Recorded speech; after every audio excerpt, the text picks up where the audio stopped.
2018 Volkswagen Polo GTI Review. The new Volkswagen Polo had barely crossed my radar until last weekend. It is an important model for Volkswagen. One of the cheapest in the range, it serves a wide variety of purposes for potential customers. I actually own an earlier generation model. It serves as a daily driver, gets parked at the train station every day, and, touch wood, has never missed a beat.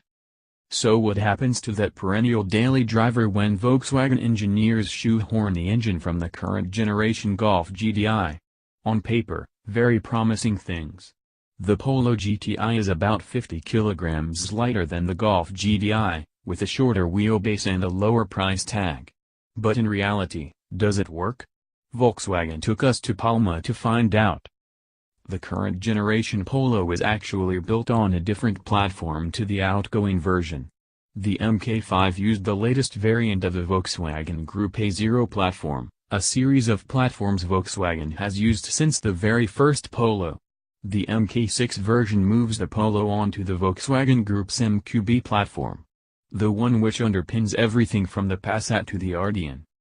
As a result, the new Polo appears more mature. It gets improved internal space and has the general feel, and looks, of a pocket-sized version of the Golf. The styling is typical of Volkswagen's current crop of GTI models. Clark plaid material, flashes of red trim and the trademark GTI badging hark back to the original Golf GTI. The Polo GTI gets a specific front and rear bumper with sportier side sills. It also sits 15 mm lower to the ground compared with non-GTI models thanks to model-specific suspension setups. In the wild it looks impressive, in a conservative sort of way. Under the bonnet, the 2.0-liter, four-cylinder, TSI engine is slightly downrated when compared to the Golf GTI. The new Polo GTI makes do with just 200 horsepower and 320 Nm of torque, which, on paper, should prove enough to push the GTI to 100 km/h in 6.7 seconds and a top speed of 237 km/h. There is definitely a sweet spot in the power delivery. At lower RPMs, it takes a few seconds to reach it. Once you do, the power helps to dispatch Sunday morning cyclists with ease, catapulting the GTI to motorway speeds. Volkswagen have also worked on the sound generated by the GTI. The turbocharged 4 has a unique roar which adds to the sensation of speed. The Polo uses a 6-speed DSG gearbox as standard. Manual mode helps keep on top of the slight power lag. In terms of powertrain mappings, the Polo offers the option of Eco, Normal, Sport and individual modes. Sport mode holds the gears for longer than you might expect, occasionally leaving you to reach for the paddles to relieve the engine. Otherwise, the other two do what they say. A 6-speed manual gearbox will also be offered for purists. I suspect this will solve the issue described above. I for one, would be tempted to tick that option box. Inexplicably, the Polo with DSG feels like it misses something.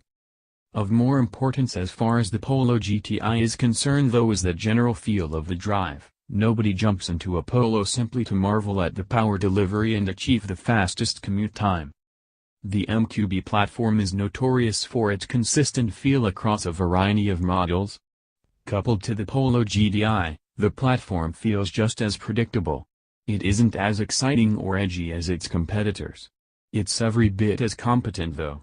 One positive that really shines through is the balance compared to previous generations.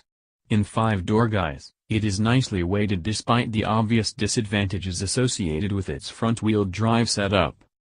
The electronic differential lock plays its part in improving traction. Understeer is inevitable in any front-wheel drive hatchback. A combination of cold temperatures and damp tarmac exposed a slight tendency at the extreme edge of performance, to be expected. Otherwise, the Polo GTI performs admirably. In terms of interior materials, the Polo feels better than ever. Most of the important surfaces are now soft-touch plastics lifted from the current generation Golf. It feels executive. As with any vehicle built to a price point there are exceptions. The interior door panels and center tunnel both give a hard, scratchy plastics which have become the trademark of the supermini sector generally. It's the stuff that isn't plastic that really makes the difference though. You can see Volkswagen's clear efforts to attract a younger audience. The MMI system is top of the range, blending an integrated touchscreen display with a digital instrument dial.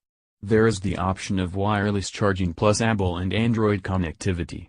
Volkswagen's collaboration with Beats means there is an optional fashionable sound system.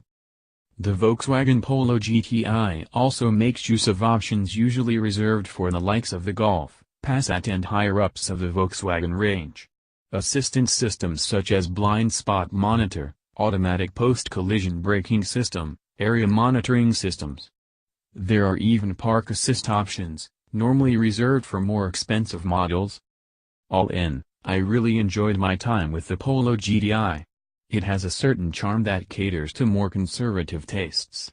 It misses the scoops and slammed ride of the Mini Cooper S, the aggressive and dynamic design of the Fiesta Street, but it adds technology, subtle sporting prowess and superb build quality. In doing so, it caters for a more mature audience. Is it enough to tempt me into replacing my Polo? It might just. Watch this space.